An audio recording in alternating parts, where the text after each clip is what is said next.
ನಮಸ್ಕಾರ, ನ್ಯೂಸ್ 26ಗೆ ಸ್ವಾಗತ.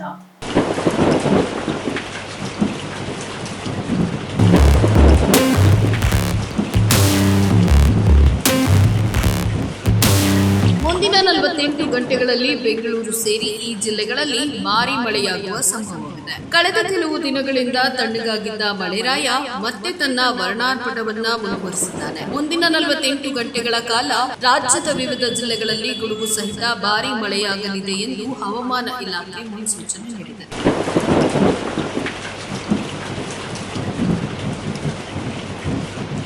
ಬಂಗಾಳಕೊಲ್ಲಿಯಲ್ಲಿ ವಾಯುಭಾರ ಕುಸಿತ ಉಂಟಾದ ಕಾರಣ ರಾಜ್ಯದ ಹಲವೆಡೆ ಮಳೆ ಮುಂದುವರಿಯಲಿದೆ ಎಂದು ಹವಾಮಾನ ಇಲಾಖೆ ತಿಳಿಸಿದೆ. ಇಂದು ಬೆಳಗ್ಗೆಯಿಂದಲೇ ಬೆಂಗಳೂರಿನಲ್ಲಿ ಮೋಡ ಕವಿದ ವಾತಾವರಣ ಇರಲಿದ್ದು, ನಗರದ ಹಲವೆಡೆ ಸಾಧಾರಣ ಮಳೆಯಾಗಲಿದೆ. ಮಧ್ಯಾಹ್ನದ ವೇಳೆ ಮಳೆ ಮತ್ತಷ್ಟು ಚುರುಕು ಪಡೆಯಲಿದೆ ಅಂತ ಹೇಳಲಾಗಿದೆ. ಮುಂದಿನ 48 ಗಂಟೆಗಳಲ್ಲಿ ಬೆಂಗಳೂರು ಸೇರಿದಂತೆ ರಾಜ್ಯದ 20ಕ್ಕೂ ಹೆಚ್ಚು ಜಿಲ್ಲೆಗಳಲ್ಲಿ ಭಾರೀ ಮಳೆಯಾಗುವ ಸಾಧ್ಯತೆ ಇದೆ ಎಂದು ಹವಾಮಾನ ಇಲಾಖೆ ಮುನ್ಸೂಚನೆ ನೀಡಿದೆ.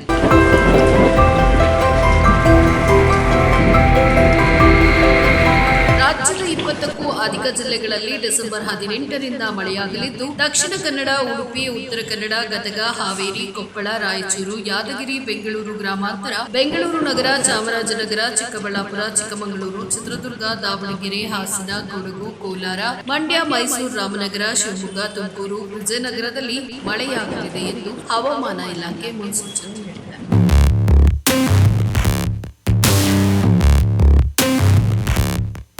ಇದಾಗಿತ್ತು ಇವತ್ತಿನ ವಿಶೇಷ.